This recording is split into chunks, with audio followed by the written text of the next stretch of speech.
uyu munsi narebye video umuntu ari kuvuga ku bahanuzi, ari kuvuga abahanuzi b'ibinyoma bahanurira abantu ibintu cyangwa se ugasanga bari guhanura ibintu bimeze nk'aho bitazaba, ukurikije n'uko ibintu bimeze muri iyi minsi. Noneho njye nkibaza, ese ni ukubera iki abantu bizera abahanuzi? Noneho ndebye muri comment nsanga hari umuntu wagiye yandikamo ngo bishobora kutaba ubu ngubu ariko ugasanga bizaba nko ku mwuzukuru wawe cyangwa se mu myaka iri imbere. Ariko njye nkibaza ni ukubera iki ukeneye ko umuhanuzi akubwira icyo gukora cyangwa se akubwira ikintu kizaba? Nubimenya se ko yenda mu myaka iri imbere uzapfa, urabihinduraho iki? N'ubundi amaherezo uzapfa. Cyangwa se nubimenya ko uzahura n'umuntu runaka, urabihinduraho iki? Sinzi, ntekereza ko muri ubu buzima ikintu tuba tugomba kwishimira cyangwa se ikintu tuba turi hano kugira ngo tunyuremo ni inzira itugeza kure. Mbere y'uko upfa ni ubuhe buzima uri kubamo?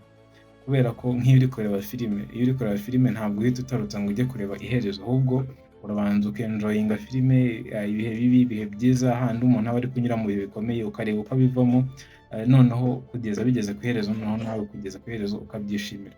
Ntekereza ko n'ubuzima ariko bumeze. Mu buzima ntabwo umuntu amenya iherezo ngo ahite ataruka ajye ku iherezo, ahubwo uba ugomba kunyura mu buzima, ibibi ukabinyuramo, ibyiza ukabinyuramo, ukarwana uri kubivamo kugira ngo uzagere ku iherezo warabayeho ubuzima. Ubuzima bwuzuye ntabwo ari ubuzima ugenda uzibura inzira yose, ahubwo ikintu cyiza mu buzima ni uko umuntu aba atazi uko azaramuka ejo, utazi ibintu bizaba ejo, noneho ukagenda uvumbura inzira yawe, ugenda wubaka inzira yawe.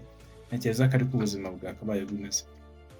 Ibintu byo kwizera abahanuzi ngo barakubwira ngo uko ubuzima bwawe buzabaho, barakubwira uko uzabaho ejo, ni ibintu nyine bishobora gutuma umuntu atakaza ubuzima bwe, ugasanga ahora ahangayitse, ahora atishimye, kubera ko umuntu wamubwiye ngo ikintu runaka kizaba cyangwa se bizagenda gutya, ugasanga biramuhangayikije cyangwa se bitumye atabona abayeho neza. Kandi muri ubu buzima ikintu umuntu aba akeneye ni kubaka ubumenyi bwawe, ukaba uzi ko hari ikintu ushobora gukora, ukaba uzi ko hari abantu mubana, abantu muziranye, ukaba uzi ko igihe cyose wabona amahirwe ushobora kuyafatirana, ko mu buzima habamo amahirwe. Hari ibintu bimwe bigenda ugasanga ni nk'ibintu byagiye bihuriranye ariko biri kugenda bikuzanira amahirwe. Ngira ngo nibyo bita amahirwe. Kuba ikintu runaka kigiye kubaho kigusanga ahantu ha nyaho, bishobora kuba amahirwe cyangwa ugasanga ari umwaka. Nk'iyo umwuzure ubereye ahantu uri, urumva uba ari umwaka. Ariko haramutse haje nk'umuntu ushaka kuguha akazi agasanga uri ahantu ugaragaza icyo ushoboye, urumva ayo ngayo ni amahirwe.